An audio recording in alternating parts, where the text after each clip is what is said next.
여러분 안녕하십니까? 라디오 전망대 송유라입니다.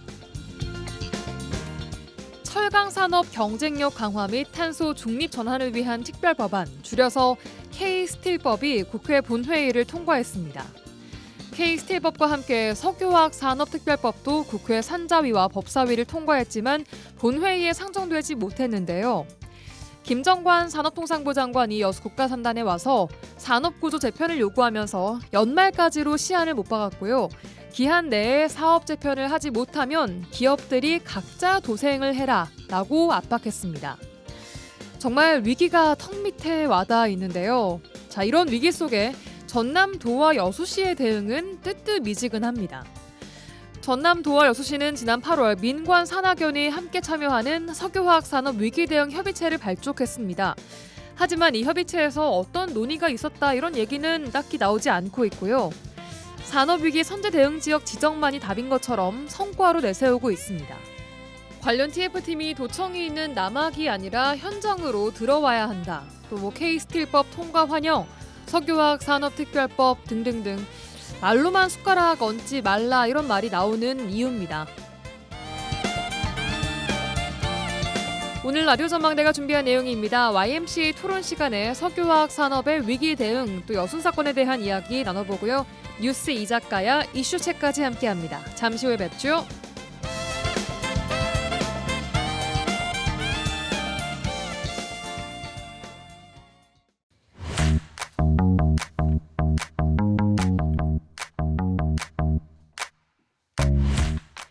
라디오 전망대 11월 28일 금요일에 준비한 내용 출발합니다. 오늘 같은 불금의 시사 한 잔, 이슈 한 모금, 뉴스 이 작가야 시작합니다.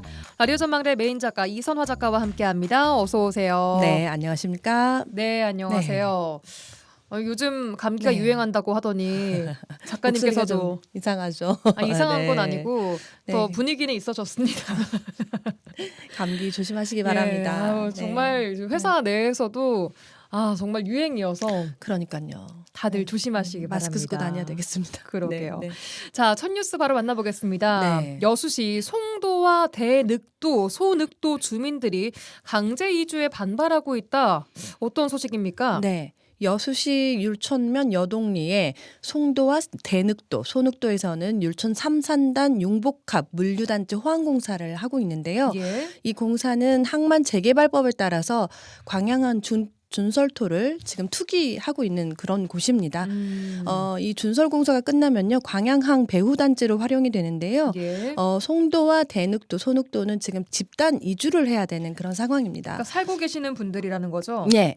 그런데 지금 이주를 해야 되는 주민이 총 107가구 222명인데요. 주민들은 확실한 보상 대책을 요구하면서 여수시와 여수지방해양수산청 앞에서 집회를 이어가고 있습니다. 그렇군요. 평생 일생을 살아온 삶의 터전과 고향을 떠나서 새로운 곳에 정착을 한다라는 게 쉬운 일은 아닙니다. 예. 주민들은 지금 어떤 걸 요구하고 있습니까? 예.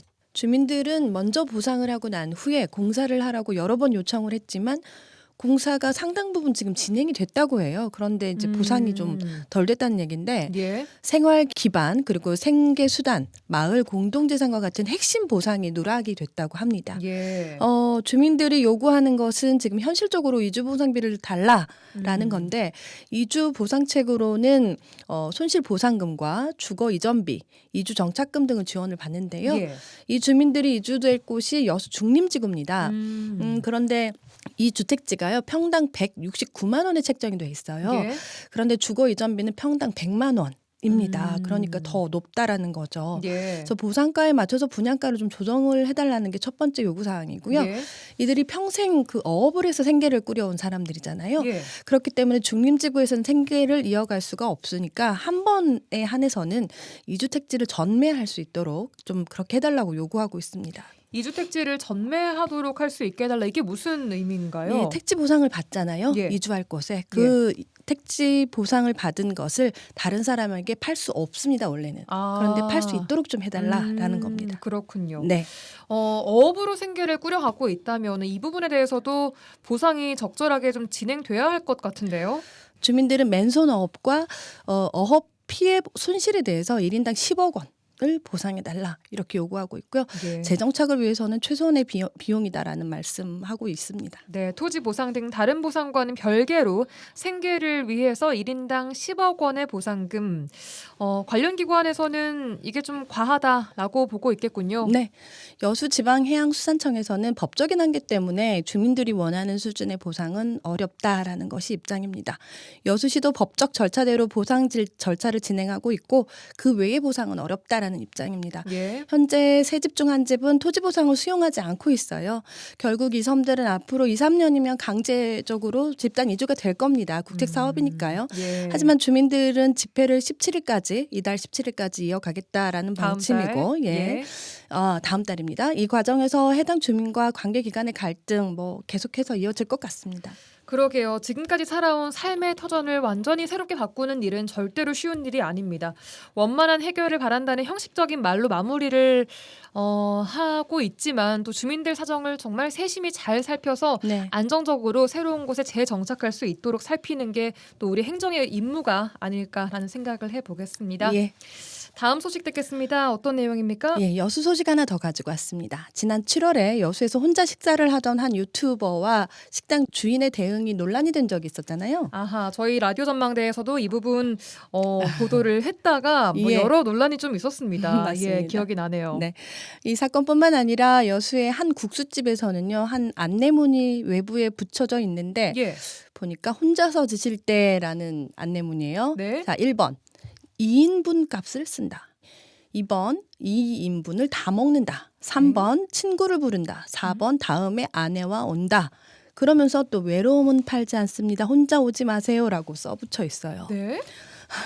이 내용이 온라인 커뮤니티 그리고 SNS를 통해서 알려지면서 지금 논란이 되고 있습니다. 혼자서 드실 때 어떻게 먹어라 하는 그 방침을 네. 약간 이게 뭐 우스갯소리로 뭐 유머로 붙여놓은 겁니까? 뭡니까? 그렇게는 보이지 않잖아요. 좀 이게 뭐 듣기에 2인분, 따라서는 2인분 값을 쓴다. 네, 2인분을 다 굉장히. 먹는다. 혹은 뭐 친구를 부른다. 다음에 아내와 온다. 참 좀 기분 그렇습니다. 나쁠 수 예, 있습니다. 기분이 안 좋네요. 네. 이게 뭐 여수는 아니지만 다른 지역에서도 혼밥에 관한 논란들이 좀 있었는데 네. 혼밥 시 유튜브 시청 금지 이런 안내문을 맞아요. 써붙인 적도 좀 있었다고 예, 해요. 맞습니다. 당시에 그 게시물을 작성한 사람이 사정을 좀 덧붙였는데 예. 음식이 나오기 전에 이어폰을 끼고 유튜브를 보고 있었다고 해요. 네. 그런데 직원이 이렇게 어깨를 툭툭 쳤다는 것 아닙니까? 예. 그러더니 안내문을 딱 가르치더니 직원이 지적을 딱 한 겁니다. 그러니까 그리고 이거 유튜브 보지 말라는 그 안내문. 네, 보지 말라. 그래서 직원이 지적한 이후에는 그냥 노래만 들으면서 식사를 마쳤다. 이게 무슨 라는 건데 예. 그런데 이런 한국 식당의 혼밥을 거부하는 몇몇 그 식당의 행태 때문에 홍콩 사우스 차이나 모닝포스트지에 이런 글이 올렸어요. 그래요. 네, 이렇게 전했습니다. 한국에서 혼자 사는 사람들이 늘고 있지만 식당에서 혼자 식사하는 손님은 받지 않아서 논란이 되고 있다. 이러면서 여수의 한 식당에서 그 걸어놨던 그 외로움은 팔지 않는다, 혼자 오지 마세요라는 안내문 있잖아요. 이것까지 다 소개가 됐다고 합니다. 네, 뭐 아무리 이해를 해보려고 해도 외로움은 팔지 않는다. 언제 저희가 뭐 외로움 사러 식당 갑니까? 그렇지 않습니다. 그러니까요. 1인 가구에 대한 이해가 현저히 떨어진다고 봐야죠. 그렇게 말입니다. 자, 아무튼 이 여수의 사례가 홍콩 언론까지 소개가 됐다고 하니까 좀 마음이 씁쓸하네요. 네, 여기까지 듣겠습니다. 이선아 작가와 함께했습니다. 고맙습니다. 고맙습니다.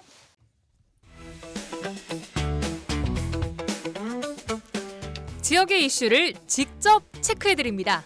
이슈 체크.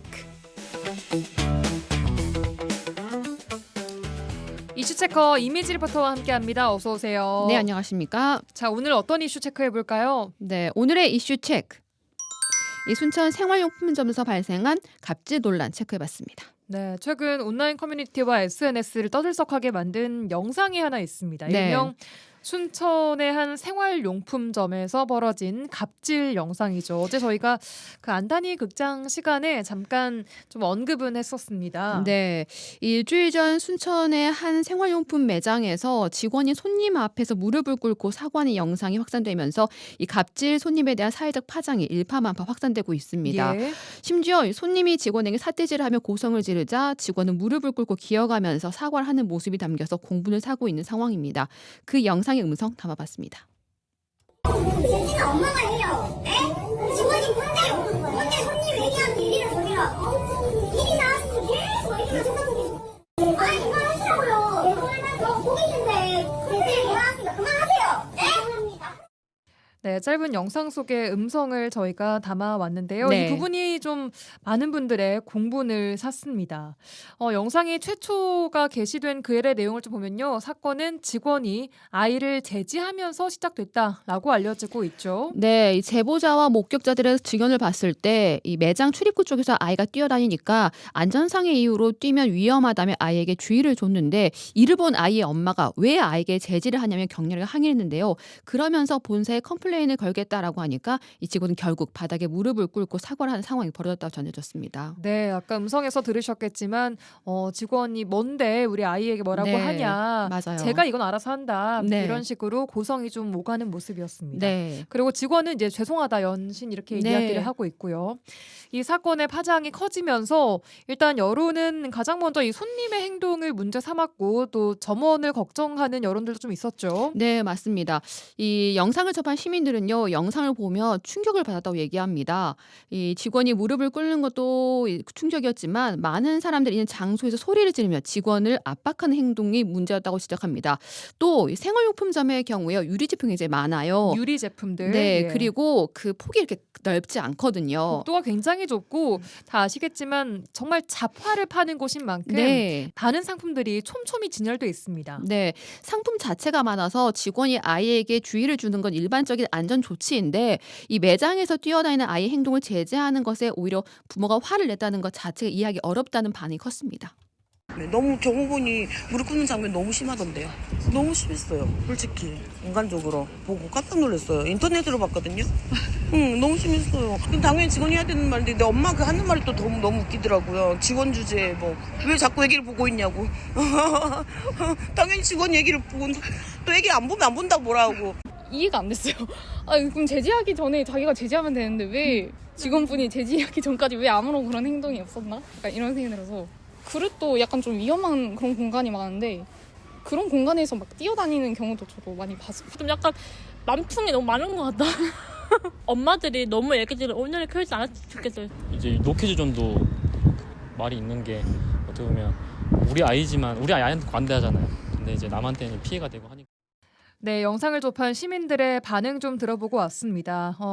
인터뷰 내용 중간에 이제 좀 엄마라는 존재를 비하하는 네. 단어들이 좀 나오긴 했습니다만 네. 이런 단어가 자꾸 이렇게 다시 불거지는 이유가 이런 일들이 자꾸 발생하기 때문 네, 아니겠습니까? 맞습니다. 또 그리고 관련 영상 댓글들을 좀 보니까요. 비슷한 업종이나 현장에서 근무하는 분들의 상황이나 감정에 공감한다 이런 내용들이 참 많이 있었습니다. 네. 비단 이 생활용품점만의 문제가 아니라 아이와 함께 갈 수 있는 뭐 카페나 식당, 공공 장소에서 근무하는 그 직원분들의 고충들이 좀 오가는 것 같아요. 네, 맞아요. 이런 상식 밖의 행동이요. 카페나 식당에서도 이어진다고 얘기합니다. 이 점원이 무릎을 꿇는 정도까지는 아니지만요. 고객을 상대해야 하는 서비스직으로서는 어쩔 수 없이 약자이기 때문에 울며 겨자 먹기식으로 감수해야 하는 부분이 많다고 얘기를 합니다. 이 서비스직에 근무하는 사람들 얘기 들어보시죠. 애기들은 항상 오면 신발 신고 의자에 올라가거든요. 어머님들은 그거를 뭘 안 하세요.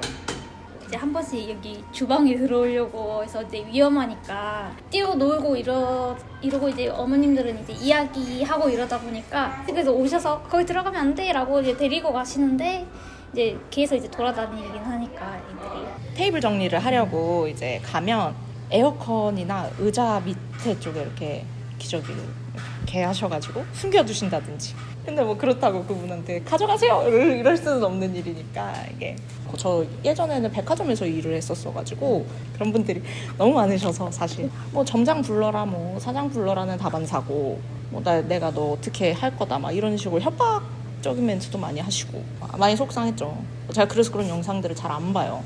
보면 약간 PTSD 와가지고 그 서비스직 하시는 분들이 다 그런 게 있을 것 같아요. 이런 영상들을 보면은 이 트라우마 때문에 보는 것조차 힘들다라고 네. 마지막 분 말씀을 하셨는데요. 기저귀는 무슨 일입니까 이게? 그러니까 기저귀를 놔두고 그러니까 이거를 뭐 모르고 놔두고 가신 것 같지는 않고. 가기는 힘들죠. 그렇죠. 내 아이의 기저에 갈았으니까 이걸 들고 가는 게 상식적이긴 한데 이걸 놔두고 간 거는 모르다기보다는 그냥 여기다 버려도 되겠지라고. 아무 생각 없이. 네. 근데 이런 경우가 뭐 매장마다 한두 건이 있다고 얘기를 하세요. 네. 그리고 보통 식당 같은 경우에 뜨거운 걸 많이 들고 다니잖아요. 예. 근데 아이들이 뛰어다니면 이걸 크게 제재하는 부모가 많지 않기 때문에 식당에서도 굉장히 이게 걱정이라고 얘기해요. 그러니까 아이가 오면 그 아이의 눈이 갈 수밖에 없다고 얘기를 해요. 이 아이로 인해 안전사고 발생하지 않을까? 그러니까요. 혹시 제재를 좀 했으면 좋겠는데 하지만 선뜻 말을 못하는 거죠. 말했다가 또 이런 일이 생길 수 있으니까 그렇죠. 부모로부터. 내가 아무리 좋게 얘기를 해도 이걸 받아들인 입장에서는 기분 나쁘게 생각할 수 있기 때문에 그냥 말을 하지 않고 바라만 먹고 있다고 얘기를 해요. 불안한 마음으로. 네. 예. 뭐 다 그런 것은 절대 아니겠습니다만 이 한두 건의 사례 때문에 대부분의 우리 아이 엄마들은 다 이럴 것이다라는 전체적인 좀 부정적인 프레임이 씌워지는 것 또한 안타까운 문제입니다. 네. 또 이번 사건을 그냥 갑질 문제로만 바라보기보다는 다양한 사회적 문제로 함께 좀 복합적으로 지적을 하고 있는 것 또한 여론의 동향인 것 같아요. 네. 사회 전반적으로 서비스를 제공하는 매장 직원보다는 매출과 직결된 고객의 입장에 먼저가 되다 보니까요. 이 직원들이 의리되는 취약한 위치를 놓을 수밖에 없는 환경에서 이것을 겨냥해서 갑질을 하는 사회적 문제도 제기되고 있습니다. 그러니까 예. 내가 사니까 나는 갑질을 해도 돼. 라는 이런 마음이 깔려 있는 거죠. 고객이 왕이다. 요즘에는 누가 그래라고 하지만 여전히 이런 생각들이 많은 분들의 머릿속에 있기 때문에 이런 일들이 벌어지는 거 아니겠습니까? 그렇죠. 또 한 가지 이 영상을 봤을 때 주위에서 그 누구 하나 이 상황을 제재하는 게 없었어요. 그게 무슨 말이에요? 그냥 이걸 다 보고 있었다라는 그렇죠. 건가요? 네. 그러니까 부당한 상황이었다고 느꼈지만 선뜻 나서서 이거를 한마디를 하지 않고 그냥 스쳐 지나가는 거죠. 나의 일이 아니기 때문에. 네. 또 이런 어른들의 행동이 아예 그대로 학습이 된다고 하잖아요. 이런 상황을 보면서 이런 상황에 대처됐을 때 나도 이렇게 해결할 수 있구나라고 이게 학습이 될까 봐 걱정하는 분들도 있었습니다. 맞아, 같은 직원들도 보니까 가만히 있었던 것 같아, 그거 보니까. 근데 그 여자 그 엄마가 너무 진상이었어. 일방적이었다 보니까 그게 마치 휘두르기 싫은 거죠. 대화가 안 되니까. 가족 공동체에 대한 문제부터 시작이 돼요. 소위 말하는 밥상머리 예절부터가 잘못됐어. 똑같이 해요. 그리고 걔는 이제 사회에 나가면 너가 나보다 아래지라고 생각이 되는, 그러면서 걔는 자동적으로 또 다른 갑질 행포를 하거든요. 자연스러워. 네, 그렇습니다. 이 한 가지의 논란이 된 영상이지만 정말 우리에게 많은 생각할 거리들을 주게 되는 것 같아요. 네. 아이를 키우는 부모님 입장에도 혹은 서비스직에 근무하는 종사자들에게도 또한 일반 시민들도 정말 여러 가지 다양한 생각을 하겠지만 가장 또 큰 것은 안타까움, 씁쓸함 이런 마음이 아닐까 싶습니다. 네, 맞습니다. 이번 사건을 바라보면서요. 단순한 갑질 문제가 아니라 고객을 응대한 서비스직들의 이 감정 노동, 또 점원과 손님 간의 구조적 갈등, 또 아이 앞에서 벌어진 이 어른들의 행동 문제 등 사건이 담고 있는 다양한 문제들이 있습니다. 그런 문제들 우리가 함께 고민하고 해결할 수 있는 그런 시간도 좀 필요한 것 같습니다. 그렇습니다. 어른들로서 이 사회의 구성원으로서 우리들이 꼭 짚고 넘어가야 할 문제들 사회적인 좀 이런 공론의 장 같은 것도 열리고 네. 건강한 방법으로 해결이 돼서 이런 일이 또 반복되지 않기를 진심으로 바라보겠습니다. 자, 오늘 이미지 리포터와 함께 순천의 한 생활용품점에서 벌어진 갑질 논란 또 시민들의 반응들 담아봤습니다. 고맙습니다. 네, 감사합니다.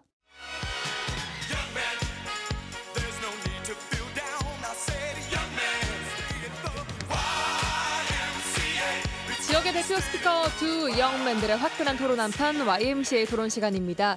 오늘도 두 분 영맨과 함께하겠습니다. 여수와 순천 YMCA 김대희 김석 총장님 어서 오십시오. 네, 안녕하세요. 네, 안녕하세요. 저희가 지난주에는 이례적으로 한 주 좀 쉬어갔습니다. 어떻게 미니 방학 같은 개념으로 2주간 잘 보내셨습니까? 김대희 총장님. 네, 지난주 방송이 쉬면서 제가 전남 연대의 운영위원장인데요. 예. 우리 김석 총장님도 같이 운영위원으로 참여하는데 9개 단체 활동가들이 제주도로 2박 3일 쉼 여행을 다녀왔습니다.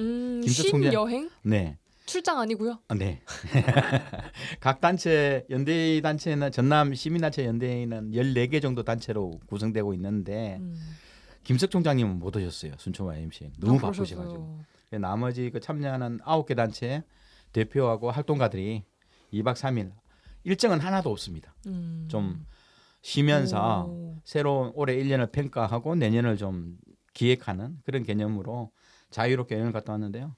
일단은 집과 사무실을 벗어나는 그 자체가 여행은 자체가 즐거운 거죠. 그게 여행의 묘미죠, 뭐. 네, 그렇게 매력이고. 하면서 어떻든 전남연대회가 전남 도민들 속에서 시민사회가 가지고 있는 다양한 문제와 이슈, 주제에 어떻게 좀 대응을 하고 예. 시민사회가 가지고 있는 이 자율성의 바탕으로 새로운 좀 영역들을 개척해야 되는데 그런 과제에 대해서 함께 이야기 나누고 하면서 네.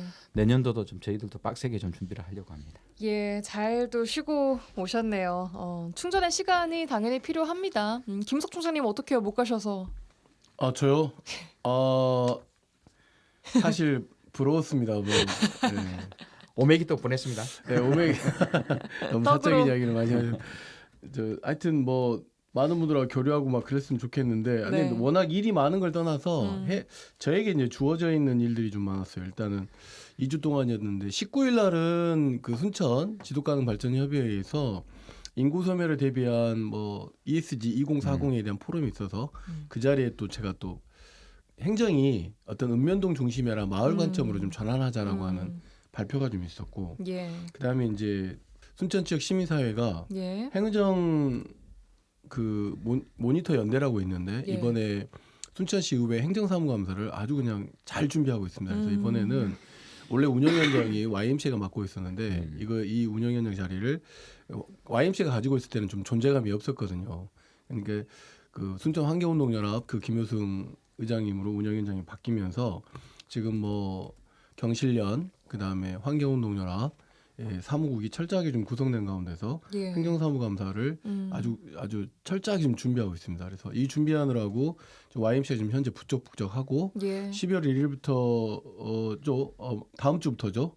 다음 주부터 순천시의회 행정사무감사가 진행되는데 아마 의원님들 바짝 긴장하셔야 될 것 같고 그다음에 행정사무감사 그 본부는 YMCA 2층과 3층에서 온라인으로 좀 진행될 것 같습니다. 근데 여기서 한 가지 말씀드리면 행정 모니터 연대가 공익을 위해서 진행되는 건데 순천시 의회와 그다음에 순천시가 원래 각 상임위별로 그 행정사무감사할 때 만들어지는 자료들이 있어요. 예. 이 자료 제공을 좀 원활하게 좀 추진하고 있지 않은 것 같아요. 좀 바보 같은 짓을 좀 원래 하고 있는 것 제공을 같은데. 해야 되는 원래 제공하는 게 아니라 다른 자치단체들은 예. 심지어 의회 게시판에 올린다거나 예. 아니면 별도로 그런 책들을 좀 제공해서 어떤 그 모니터와 관련된 일들이 시민들이 주인이잖아요. 예. 예.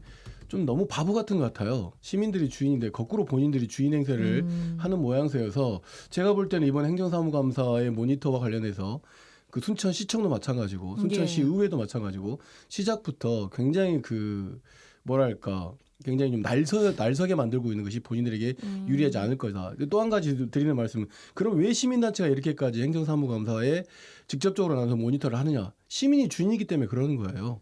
그다음에 한 가지 더 말씀드리면 예전에 그 우리 지금 순천시 의회 우리 강영구 의장님께서 행정사무감사 할 때마다 굉장히 그 모니터 연대에 대해서 무슨 자격으로 하느냐 또는 뭐 왜 뭐 이렇게까지 하느냐 또 현장을 왜 이렇게 쫓아다니냐 이렇게 굉장히 조금 부정적이셨고 상당히 저도 많이 비판을 했었는데 이번에도 아마 그런 영향도 좀 없지 않아 있어 보이거든요. 대단히 바보 같은 짓이다. 왜냐하면 작년 12.3 내란 1주년이 됐고 그때 국민주권 정부를 우리가 탄생시켰고 주인이 결국 누굽니까? 주민이잖아요. 주민주권의 시대에 걸맞는 뭔가 사람들로 내년 지방선거 모두 싹 바꿔야 될 그런 타이밍이 아닌가라고 미루어 짐작하면서 이번 행정사무감사가 추진될 거다 그렇기 때문에 예. 긴장을 좀 하셔야 된다라고 하는 말씀을 좀 예. 길게 말씀드리고 지난 26일 날 예. 순천시의 주민자치회 박람회가 있었습니다. 전국에 거의 자체 박람회를 하고 있는 건 순천시밖에 없는데 네. 예, 그런 일들이 좀 있어서 좀 바빴다. 예, 그런 말씀을 좀 드리고 싶습니다. 예, 그리고 또 한 주간- 행정사무감사 준비하시는 분들 화이팅입니다. 예. 행정사무감사 관련해서는 이제 저희가 따로 시간을 좀 내서 한번 예. 또 다뤄보도록 하면 좋을 것 같습니다. 자, 오늘은 두 가지 이야기 좀 저희가 준비를 해봤습니다. 첫 번째는 산업 위기 관련된 얘기인데요. 김정관 산업통상부 장관이 이틀 전에 여수를 찾아왔습니다.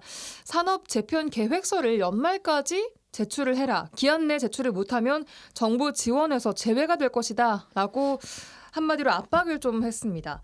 현재 여수 국가산단은 산업 재편을 할 수 있는 역량이 어디까지 와 있는지, 한다면 어떤 방향으로 해야 할지 좀 짚어보도록 하고요.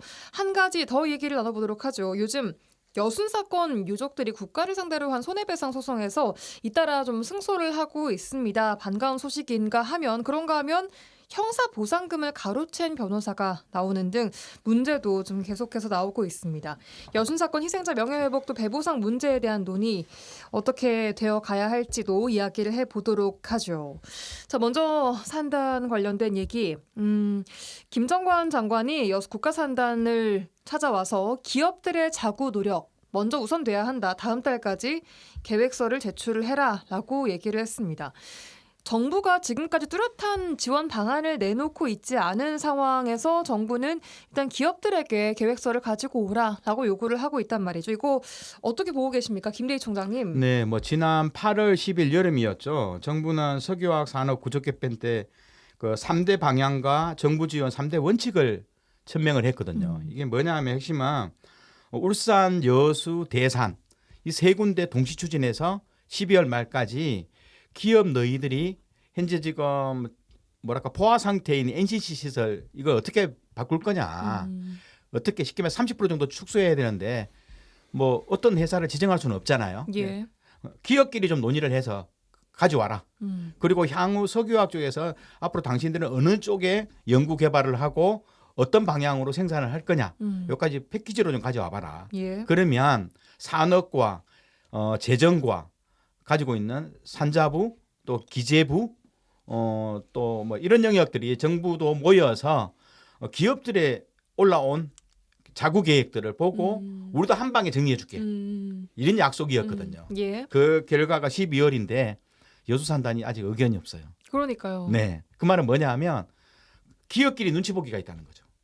그러니까 이거 눈치 볼 때가 아닌 거 아닙니까? 한 달밖에 그렇죠. 안 남았는데. 그래서 김정관 장관은 경고 비슷한 말을 한 거죠. 그러면 12월까지 안 올라오면 우리는 너희들 기업 지원 죽든 살든 끊겠다. 이 내용이거든요. 예. 그러면서 나머지 그 협력업체라든가 노동자 뭐 이런 영역까지도 좀 예. 전체적인 그림들을 기업이 내야 되는데 뭐 울산은 좀 의견을 보였어요. 예. 울산 쪽은 예. 물론 이제 SK가 주도했지만 어쨌든 의견을 가져왔고 대산도 지금 그러한 의견들을 모으고 있는데 여수는 생각보다도 좀 더디게 갔다. 뭐 이렇게 볼 수 있겠습니다. 그러게요. 이렇게 정부가 지원 방안, 지원 계획 가지고 지원해 줄 테니까 계획서를 가지고 와라라고 이렇게 얘기를 한 부분 어떻게 보고 계십니까, 김석 총장님? 일단 뭐 울산, 여수, 대산 산단을 그 지정해서 진행한 건 각각 산단이 독립적으로 존재하지 않잖아요. 그러니까 회사 중심으로 이루어지기 때문에 그러니까 회사에서 먼저 선행 조치를 충분히 할 수 있을 거라고 판단을 했을 거라고 정부는 생각하거든요. 예. 그래서 이번에 이제 김정관 장관이 내려와서 찾았던 요구 중에 하나는 그런 거죠. 일단 기업은 효율성을 따지는 조직이에요. 그러니까 무엇이 절차를 줄이고 본인들의 이득이 될 것인가라고 하는 것을 기업의 목표잖아요. 근데 예. 행정은 효과성이란 말이에요. 그러니까 예.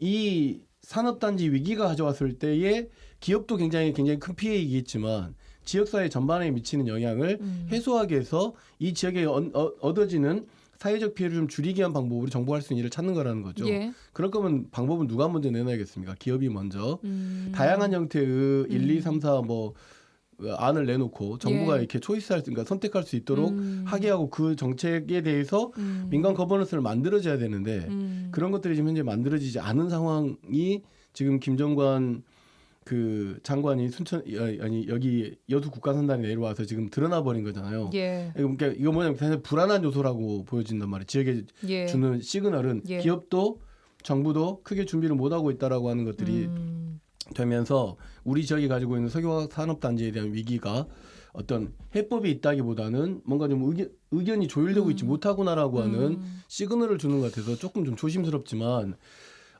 기업 차원에서 먼저 조금 안을 만드는 것이 맞습니다. 그게 맞다고 보십니까? 중요한 말씀처럼. 왜냐하면 저희 전문가 아니거든요. 결국은 기업이 이야기하는 건 그거잖아요. 관련된 소재와 관련해 가지고 어쨌든 중국에 밀려 있고 그러다 보니 계속 이 공장을 운영하는 것 자체가 손해인 과정에서 그러면 산업 구조를 전환해야 되는데 예. 이 전환에 대한 정부의 정책과 내용들이 결합되어 있느냐, 할 수 있느냐 없느냐 우리는 잘 알 수 없는 내용이기 때문에. 예. 일단은 민간 기업들이 먼저 대안을 만들고 알겠습니다. 정부가 좀 참여하는 방식으로 또 지역사회가 좀 힘을 실는 방식으로 이 산업적 위기를 좀 뚫고 가야 된다. 예. 그리고 뭔가 문제를 지적하기보다는 예. 안 해본 일이기 때문에 예. 한다고 하면 그것들을 서로 응원하고 지원해주는 방식으로 갈 수 있도록 좀 정부에서도 조금 문을 좀 열어놨으면 좋겠다 싶습니다. 근데 현실적으로 여수, 울산, 대산 늘 비교해 보면 여수가 가장 불리한 구조인데요. 왜요? 석유화학 영역은 우리가 보통 말하는 그 업스트림, 예. 다운스트림. 이게 뭐냐 하면 상류, 하류 개념으로 볼 수 있죠. 이게 상류 개념은 우리가 에틸렌, 여천 NCC 뭐 해서 에틸렌 영역이 기초 유분이거든요. 요게 이제 다운스트림은 저 하류 지역. 그게 뭐냐면 최종 소비자에 가까운 영역이 다운스트림을 본다면 그러니까 이게 범용 제품 관련된 얘기인. 이제 번연제품은 그 중에서도 예. 분류고요. 쉽게 말해서 기초 유분을 가지고 예. 자동차나 전자나 이런 디스플레이 이런 최종 소비 제품을 만들잖아요. 예. 아니면 의료 뭐 예, 보건기구. 예. 그러면 울산은 업스트림하고 다운스트림이 50대 50이에요. 아. 이게 최후방 산업이 있어요. 알잖아요. 조선이나 자동차나 전자제품에 들어가는 최종 석유화학 제품들. 예. 이게 있는데 대사는 5대 5예요. 예. 아니 대사는 6대 4. 그러니까 40% 정도는 마지막 최종 그 정밀화학으로 빠져서 이런 플러스 아니 다운스트림. 예, 다운스트림 예. 영역인데 문제는 여수는 7대 3인 거예요. 쉽게 말해서 여수는 다운스트림 영역이 더 적은 적어요. 거예요. 그럼 뭐냐면 업스트림이 기초 유분이잖아요. NCC. 여기서 과대 생산되는 거거든요. 예. 중국하고 사우디하고 경쟁하면서 중국 물밀듯이 이제 풀어내고 있으니 또 이게 막힌 거예요. 그동안 중국에 수출했던 것이 작년부터 중국이 이제 자체 생산해 버리니까. 공급 과잉. 예. 근데 울산이나 여기는 기초 유분 쪽에서 흔들리더라도 최종 소비 영역이 풍부하게 있으니까 상관없잖아요. 그럼 여수는 후방 산업이 없는 거예요. 다운스트림. 그러다 보니 여수는 신속한 대응이 필요한 거예요. 예. 그래서 결국은 우리나라는 한 30% 정도의 NCC 에틸렌 영역들을 줄여야 되는데 예. 이 규모가 공교롭게도 여천 NCC 생산 규모예요. 그러니까 전체. 네. 그래서 결국은 여수 산단이 어떤 결정을 해야 되는지 대산 같은 경우는 롯데케미칼하고 현대케미칼이 합의를 봤거든요. 예. 서로 얼마만큼 줄이자 그리고 예. 합치자 뭐 이런 거 했는데 여수는 아직 그것이 결정이 안 되니 더욱더 취약한 상태로 가는 거죠. 뭐 이런 상황 속에서 결국은 정부 입장도 그동안 기초 유분 이제 더 이상 국제적으로도 경쟁력이 없는 예. 약간의 기술과 자본만 있으면 생산해낼 수 있는 기초 유분을 줄이고 정밀화학 쪽 고부가가치의 쉽게 말해서 접착제라든가 특수 뭐 내열 뭐 화재에 예. 또 강한 특수 영역의 정밀화학 쪽으로 좀 세분화시켜 봐라. 예. 그러면 이제 NCC라는 거대한 공장과 설비들을 예. 없애고 예. 여기는 다양한 돈이 되는 예. 고부가가치의 정밀화학으로 재편될 준비를 해야 되는 거죠. 이러한 과제들이 단순하게 줄이는 것 못지않게 정부는 기업 스스로가 앞으로 50년 후에도 석유화학 사업이 살아남으려면 예. 더 이상 중국하고 경쟁하는 값싼 본용 제품, 플라스틱이나 뭐 비닐 종류 그거 만들지 말아라. 좀 돈 되는 걸로 만들어 봐라. 이제 이런 방향을 제시했고 기업은 그러한 의견까지도 제시를 해야 되는 겁니다. 그러니까 전환 방향은 그런 쪽으로 고부가가치 네. 산업으로 가야 한다라고 네, 그렇죠. 보시는 거고 그대로 이제 여수 이 자리에서 네, 이 그렇죠. 업종만 바꾸는 방향으로. 근데 이제 대체적으로 우리가 수많은 인력과 뭐 2조, 3조, 5조 예. 거대한 자본이 NCC라는 이 거대한 그러니까요. 설비 제품에 대부분 들어갔거든요. 그러면 한 70명에서 80명 정도의 소규모 특수 정밀화학 회사를 만들어야 세분화시켜 봐야 되거든요. 공장도 이렇게 5만 평, 10만 평이 거대하게 필요하지 않거든요. 예. 뭐 그 정도라면 우리가 뭐 10,000평, 2만 평 정도만 가지고도 얼마든지 갈 수 있기 때문에 이제 여기도 또 돈이 들어가는 거죠. 이제 그런 것들을 제대로 그런 계획서를 가져오면 정부가 지원도 하겠다는 거예요. 그러면서 거기에 필요한 연구개발, 어떤 설비를 어떤 제품을 만들지 이 예. 제품은 굉장히 비싼 거잖아요. 예. 소규모 생산이지만 돈 예. 되는 거잖아요. 그래서 뭐 우리 KF21 특수들로도 다 이제 정밀화학 영역이거든요. 그랬을 때 지역의 대학하고도 연구해서 R&D가 산학. 서울과 대전에서만 이루어지거든요. 지역 대학도 살고 연구 개발도 살고 특허도 가지고 뭐 그런 영역에서 많이 좀 고민을 알겠습니다. 해볼 필요가 있다고 봅니다. 김석 총장님 같은 경우에는 이거 어떻게 재편 방향을 좀 갖고 가야 한다라고 생각하고 계세요? 그러니까 방금 김대 총장의 말씀 들어보면 다 맞는 말이잖아요. 근데 그걸 그동안 안 해왔잖아요. 막막한 거죠. 사실은. 저는 이제 한 지역사회 주민 입장에 놓고 본다면 맞아요. 설비가 노후화돼 있으니까 조금 현대식으로 바꾸고 그다음에 고부가 정밀화학이나 바이오화학 산업을 해서 산업 전환을 해내고 그러면서 친환경 그다음에 일자리 뭐 이런 것들을 해야 되는데 그런 것들에 대한 기업이 지금 현재 주도하고 있는가라고 놓고 보면 그러지 않고 있고 정치인 그다음에 자치단체장들이 모두 함께 이 위기를 극복하기 위한 뭔가 원팀으로 이루어져야 하는데 그런 것들이 이루어지지 않은 거에서 자꾸 문제만 지적하고 있는 거죠. 그래서 이제 뭐 다음 달까지 되는데. 무조건 가지고 와라라고 이제 못을 좀 박은 것 같아요. 뭐라도 좀 해봐야 되니까 맞습니다. 뭐라도 예. 좀 해야 된다. 뭐라도 좀 해서 그래도 뭐라도 좀 하는 과정들이 있어야 뭔가 시민들도 참여할 수 있게끔 예. 하고 그다음에 기업 노동자 그다음에 정부가 뭔가 좀 전환에 대한 알겠습니다. 구체적인 그림들이 그려낼 수 있죠. 알겠습니다.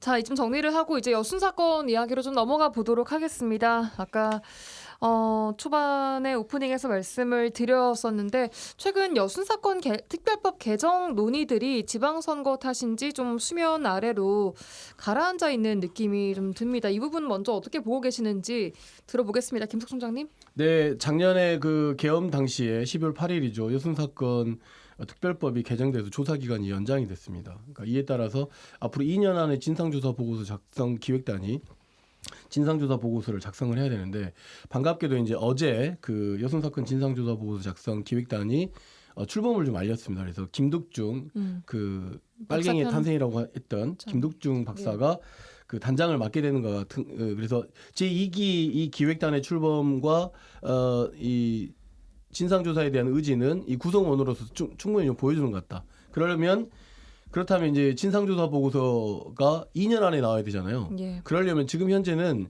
위원도 마찬가지고 기획단도 마찬가지고 상임 구조가 있지 않기 때문에 비상임 구조란 말이에요. 무슨 말이냐면 위원 중심으로 돼 있다 보니까 회의하다 끝나버릴 가능성이 높아요. 그러면 예. 무엇이 중요하겠습니까?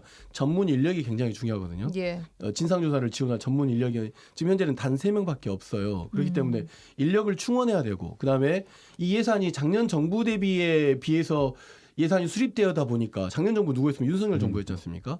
그러다 보니까 여순 위원회 예산이 굉장히 뭐랄까 진상조사에 집중돼 있지 않아요. 이 예산을 그래서 뒤늦게 확인하고 국회 행정안전위원회를 비롯해서 많은 분들의 노력으로 지금 현재 인원 충원과 예산 증액에 대한 요구를 지금 현재 해놓고 있는 상황인데 예. 정부의 동의가 있어야 되는데 정부의 동의가 아주 명확하지 현재 있지 않아서 예. 이 진상조사 보고서 작성 기획단이 2기가 출범한다 하더라도 예. 이게 과연 일할 수 있겠는가? 시간도 없고 사람도 없고 돈도 없이 이 국무총리와 대통령이 진실을 밝히겠다고 하지만 그걸 뒷받침해 줄 수 있는 현실은 아니다. 이런 것들이 좀 하나 걱정이고 말씀 주셨던 것처럼 이 특별법 개정 논의가 지금 현재 멈춰 있는 것처럼 보이는 것은 이런 현실적 문제가 드러나고 있지 않기 때문이라고 보여지거든요. 그래서 이번에 진상조사 보고서 작성 기획단의 예산 증액 요구가 만약에 그 삭감돼 버린다고 했을 때는 특별법 전면 개정에 대한 내용으로 여순위원회와 실무위원회가 상임위원이 없는 문제로 지금 굉장히 조금 이원화되어 있는 체계를 단일한 것으로 좀 체계도 하고 지원 인력이 마땅치 않으면 아주 전면적으로 쇄신하는 방법으로 이 특별법이 개정될 수 있기 위한 노력을 제가 볼 때는 정부 차원이나 국회에서 기다릴 게 아니라 시민사회에서 여순 특별법 전면 개정에 대한 논의를 내년 지방선거의 중요한 공약으로 내세워가지고 이 특별법 개정을 내년에 좀 진행될 수 있도록 하는 것이 맞지 않느냐라고 하는 것을 제 개인적인 소견을 갖고 있습니다. 예, 김대희 총장님. 네네. 제가 보기에도 하여튼 선거를 통해서 요구를 할 수밖에 없는 구조거든요. 그래서 현재 지금 기간을 연장한 이유 중에 하나도 기본적으로 이 희생자나 유족에 대한 신고 접수가 되면 지자체 차원이라도 인력을 보강해서 이거 빨리 조사 완료해서 올려야 되는 거거든요. 근데 이 조사 완료 비율도 굉장히 적어요. 그거 안 되고 있고 그래서 기간이 안 늘어났다면 어쩔 뻔했는가 싶은데 지자체는 또 지자체 나름대로 해야 될 역할이 굉장히 강한데 제가 보기에는 지사님이나 도지사님이나 시장 군수님들 해당 지역 이거 안 챙기고 있어요. 전혀 안 챙기고 있습니다. 현재 지금 몇 명이 접수되었고 접수에 따른 조사원들 조사 완료 내용이 몇 프로인지 그리고 이렇게 조사 완료율이 떨어지는 이유가 뭔지 이런 게 좀 챙겨보고 그리고 우리가 정부에 대해서 뭘 건의해야 되는지 이런 절차들이 있거든요. 이것을 시장님이 직접 챙겨야 되는 거예요. 이게 뭐 과장이나 담당 6급 팀장이 해서 그냥 보고서 올리는 게 아니라 시장님은 한 달에 한 번씩이라도 도지사님은 딱딱 챙기고 위원회 예. 10건 열면서 대책을 내야 되는데 전혀 무관심해요. 한 가지 더 말씀드리면 이여순 사건 관련해서 역대 대통령으로는 최초로 지금 이재명 대통령이 진실규명과 국가폭력에 대한 언급을 했단 말이에요. 그 당시에 이제 조선일보를 비롯해서 많은 보수 언론들이 여수는 반란이다라고 하면서 굉장히 강력하게 할 때 미안하지만 여수, 순천, 광양 시장들 도대체 어디 있었습니까? 적극적으로 대응하고 우리 도시를 반란의 도시로 만들 때 적극적으로 대응하지 않았고 그다음에 이렇게 역사를 왜곡하는 사람들에 대해서 처벌할 수 있는 규정이 없잖아요. 이여순 사건 특별법 개정안에는 뭐냐면 역사 왜곡뿐만 아니라 진상규명을 방해하는 것들에 대한 처벌 규정까지 좀 있으면서 예. 다시는 이런 역사 왜곡들이 없는 가운데서 진짜로 진상규명이 될 수 있도록 예. 상임위원 제도도 그렇고 법률의 확장도 그렇고 그다음에 이 여순 사건을 왜곡하는 문제까지도 좀 거론돼서 좀 처벌이 안 되더라도 그런 상응할 만한 조치가 예. 가능할 수 있는 것까지 포함돼야 되기 때문에 이 부분에 좀 적극적으로 나서죠. 대단히 좀 비겁한 것 같아요. 지자체 예, 장들에게 하시는 왜냐하면 말씀이신 정부에게 거죠? 예산을 따올 때는 그야말로 있는 거 없는 거 다 이렇게 하면서 지역사회에 굉장히 중요한 역사적 사건에 대해서는 이런 방구 없는 자치단체장들이 우리가 왜 존재해야 되는 거죠? 대단히 심각한 그 어떻게 보면은 그 태업이다라고 저는 그렇게 말씀드리고 싶습니다. 네. 태업이다까지. 예. 자 이제 최근에 손해배상 소송이 전부 승소했다는 반가운 소식들이 들려오고 있는데 또 동시에 유족들이 받아야 할 형사 보상금을 변호사가 주지 않는 문제가 또 문제가 되고 있습니다. 유족들을 2번 올리고 있는데 이런 문제들을 막기 위해서 제도적으로 특히 아까 말씀하셨던 특별법 개정을 통해서 보완을 할 수 있는 부분들 없을까요, 김대희 총장님? 네, 충분히 있습니다. 왜냐하면 특별법 영역에서는 이 희생자 유족들에 대한 지원 시스템 제도를 좀 더 명확히 해야 돼요. 보상의 문제를 떠나서 예. 지방정부의 그 사업을 위임하더라도 지방정부 내에서는 이 희생자 사고 접수 말고요. 예. 요걸 좀 지원해 줄 수 있는 행정적으로. 그래서 여러 가지 사법적 판단에 따른 예. 여러 가지 뭐 보상금이라든가 아니면 여러 가지 생계 지원이라든가 이런 것들을 좀 지방 정부가 촘촘하게 지원해 줄 수 있고 체크할 수 있는 영역으로 좀 가야 되고 사실상 이건 법 이전에 네. 지자체가 생각만 있다면 관심만 있다면 조례를 통해서 유족 지원 시스템 팀을 만들 수도 있거든요. 이런 형사보상금 뭐 지급이 안 되는 변호사 개인의 이런 문제를 또한 조례를 할 그렇죠. 수가 있는 거예요? 그렇게 해서 지원하는 거죠. 왜냐하면 시마다 그 자기 그 자체 변호사들 제도도 예. 둘 수도 있고요. 변호사 정도를 이 팀에 예. 한시적으로 정무팀으로 채용해서 특히 소송에 따른 지원들 이건 개별 소송이잖아요. 예. 그러면서 결국은 소송도 변호사끼리 할 때도 문제가 있을 수 있거든요. 그럼 예. 한번 들여다보면서 이거 변호사하고 계약을 맺을 때 소송 계약을 맺을 때 성공보수 이런 문제를 명확히 해야 되는 거죠. 물론 이제 변호사들도 할 때 유족들하고 성공보수는 얼마로 받는다 하고 그럼 나머지 입금은 뭐 예를 들어서 소송을 했던 희생자 유족 통장으로 돈이 들어가도록 정부에서 보상금이 뭐 이런 시스템들을 좀 들여다볼 수 있는 생각만 있다면 평소에 예. 이런 문제를 꼼꼼히 들어봤던 시장 군수님이라면 예. 야 이러다 이 문제가 생길 수 있겠구나 하고 미리 좀 문제가 예측되는 부분들은 미리 예. 보완하고 예방할 수 있는 그러한 좀 실무 지원 부서가 좀 저는 필요하다고 봅니다. 예, 그 알아보니까 뭐 직접 지급하는 방식도 여러 가지 좀 문제들이 네. 있더라고요. 또 이게 그렇죠. 뭐 유족이 여러 명이 있고 하다 보니까 이런 부분을 또 잘 해결하기 위해서 변호사가 있는 것인데 이런 문제가 발생을 하고 있어서 좀 안타깝습니다. 김석 총장님 어떻게 보십니까? 일단은 국가를 상대로 하는 손해배상 소송에서 지금 계속 승소하고 있는 것은 그만큼 여순 사건에 대한 진실들이 대중적으로 많이 알려지고 있고, 근데 그런 가운데에서 이제 이 변호사들의 이 일탈 문제를 제동을 걸기 위한 것도 정부나 자치단체 차원에서 조금 고려 좀 해야 된다고 생각하고, 예. 그러나 이런 문제가 여순 사건 진상 규명을 뭐 이렇게 멈춘다거나 특별법을 개정해야 되는 것은 멈추는 일로 되는 것 같지는 않고, 여기서 핵심 키워드는 뭐냐면 예. 지금 국가를 상대로 하고 있는 손해배상 소송에서 승소를 하고 있다는 것. 그러니까 그렇기 때문에 국가폭력이 법원으로부터 좀 인정되고 있다라고 하는 것. 그렇기 때문에 피해자들에게 보상을 하라고 하는 진실의 큰 흐름이 지금 이어지고 있다. 그리고 이런 일탈의 변호사들은 미안하지만 그 고소고발을 통해서 이런 문제를 좀 일으키지 않도록 하는 방법으로 조금 통제하는 방식으로 좀 제도가 좀 개선돼야 된다라고 하는 말씀을 좀 드리고 싶습니다. 왜냐하면 2년밖에 남지 않았습니다. 2년이란 시간이 정말 일기 진상조사보고서 기획단이 허송세월하고 역사회고로 보내버린 거라 2년 안에 보고서가 써질 거라고 막막하게 기대하면 안 됩니다. 그렇기 때문에 총력 집중을 해야 된다. 그래서 이재명 정부 안에서 진상조사 보고서를 받아야 됩니다. 받아야 되고 국가에 사과가 있어야 되고 예. 손해배상에 대한 전반적인 인식이 이루어져야 되고 그것을 전체 국가가 반성하고 사과한 것에 대한 굉장히 우리들로서는 뭔가 추념하고 기념하는 뭔가 역사적 기념관들을 만들어내야 되는 거죠. 이게 순서가 이루어져야 되는 이재명 정부 안에서 이루어져야 되기 때문에 제가 사실은 마음이 좀 급합니다. 네. 예, 알겠습니다. 여기까지 오늘 마무리하도록 하겠습니다. 오늘도 여수와 순천 YMCA 김대희, 김석 총장님 두 분과 함께 해봤습니다. 고맙습니다. 네, 감사합니다. 라디오 전망대가 11월 28일 금요일에 준비한 내용은 여기까지입니다. 한 주간 고생 많으셨습니다. 저는 다음 주 월요일에 돌아오겠습니다. 구성 이선화, 연출 송유라였습니다. 고맙습니다.